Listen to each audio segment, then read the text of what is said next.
Godinez v.Moran, 509 U.S. 389, was a landmark decision in which the U.S. Supreme Court ruled that if a defendant was competent to stand trial, they were automatically competent to plead guilty, and thereby waive the panoply of trial rights, including the right to counsel. Circumstances. On August 2, 1984, Richard Allen Moran entered the Red Pearl Saloon in Carson City, Nevada, and shot the bartender and a customer before robbing the cash register. 9 days later he shot his ex-wife and then himself, and also unsuccessfully tried to slit his wrists. On August 13, Moran summoned the police to his hospital bedside and confessed to the killings. He was charged with 3 counts of first-degree murder, but pleaded not guilty. 2 court-ordered psychiatrists concluded that he was competent to stand trial, although both noted he was depressed. The prosecution sought the death penalty. 2 months after the psychiatric evaluations, Moran stated to the court that he wished to discharge his attorneys and change his plea to guilty. He also waived his right to counsel.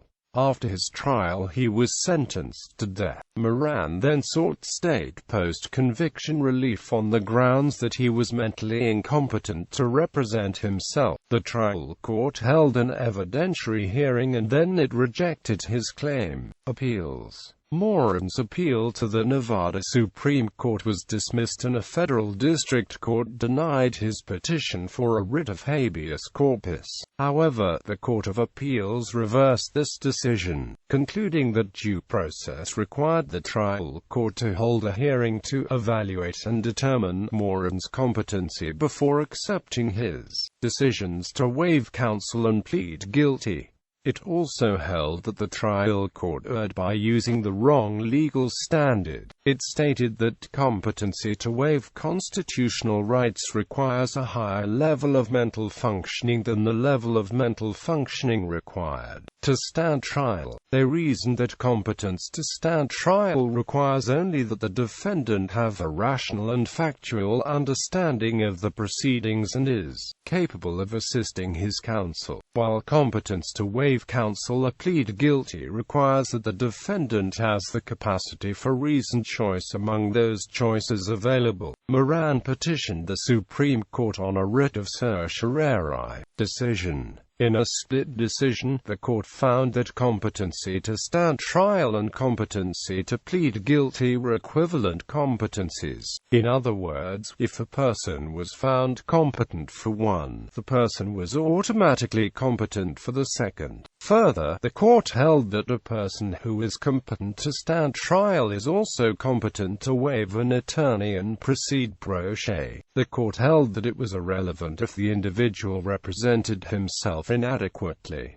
As Justice Kennedy stated in his concurring opinion, at common law, therefore, no attempt was made to apply different competency standards to different stages of criminal proceedings or to the variety of decisions that a defendant must make during the course of those proceedings. Further, the Due Process Clause does not mandate different standards of competency at various stages for different decisions made during the criminal proceedings. Significance. The court appears to be moving toward a single standard of competency to be applied throughout criminal proceedings. The court finds nothing in case law to the contrary, setting out varying competency standards for each decision and stage of a criminal proceeding would disrupt the orderly course of trial and, from the standpoint of all parties, prove unworkable both at trial and on appellate review. As Justice Kennedy notes, this holding in Godinez v. Moran may seem harsh in equating all competencies as essentially equal. However, there are limitations noted in a careful reading of the decision. One is that the court emphasized that competence to waive legal counsel alone does not make a waiver of counsel valid. The trial judge must determine if the waiver is voluntary and intelligent. Further, in a decision, McCaskill v. Wiggins, the court held that even if the defendant successfully waives counsel, the court can provide a standby counsel if the pro se defendant has actual control over the presentation of the case to the jury, and the jury retains the belief the defendant is in charge of his own case. Implications for evaluation. Following this decision, a forensic clinician conducting a competency evaluation for competency to stand trial should also include an evaluation of competency to waive counsel.